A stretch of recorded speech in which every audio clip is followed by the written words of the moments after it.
অনেক মানুষ বন্যায় দুর্গত।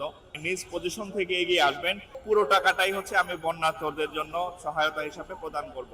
10 মিলে করি কাজ, হারি জিতি নাহি লাজ। নিজ পজিশন থেকে এগিয়ে আসবেন। আসসালামু আলাইকুম। প্রথমেই হচ্ছে আমরা যেটা জানি যে আমাদের এখন বর্তমানে আমাদের দেশে বাংলাদেশে একটা দুর্যোগ চলতেছে।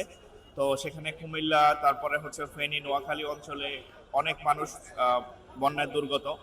তো আসলে আমি আমার পজিশন থেকে যতটুকু করা যায় সেই চেষ্টা করেছি। আমি অনলাইনে পড়াই, প্লাস হচ্ছে একটা ছোটখাটো সরকারি চাকরিতেও জড়িত আছি।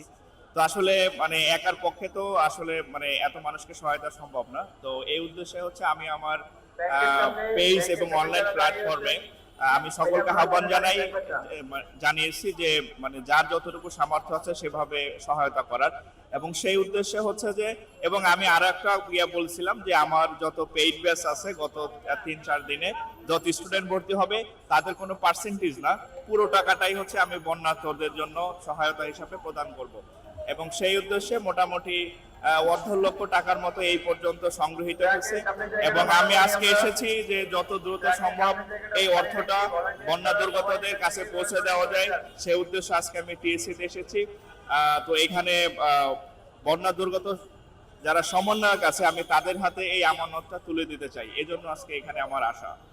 অনলাইন মাধ্যমে যারা আছি, কন্টেন্ট ক্রিয়েটর থেকে শুরু করে শিক্ষক যারা আছি, তাদের সবার প্রতি অনুরোধ থাকবে, যদিও আপনি জানি আপনারা অনেকেই এগিয়ে আসছেন, তো যারা এখনো মানে আমরা কোনো পদক্ষেপ নেইনি বা মানে চিন্তা ভাবনা আছে যে করব, তাদেরকে আমি বলবো যত দ্রুত সম্ভব আমাদের এই বন্যা দুর্গতদের জন্য আপনারা আপনাদের নিজের মানে নিজ পজিশন থেকে এগিয়ে আসবেন, যাতে করে হচ্ছে যত দ্রুত সম্ভব তাদের আমাদের সাহায্যটা হচ্ছে তাদের কাছে পৌঁছে দেওয়া যায়।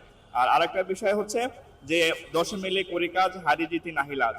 আমরা যদি 1 জন 2 জন 5 জন 10 জন মিলে একটু একটু করে সহায়তা করি, এটা আসলে একত্রিত করলে খুব বড় একটা সাহায্য হিসেবে তাদের কাছে পৌঁছে যায়।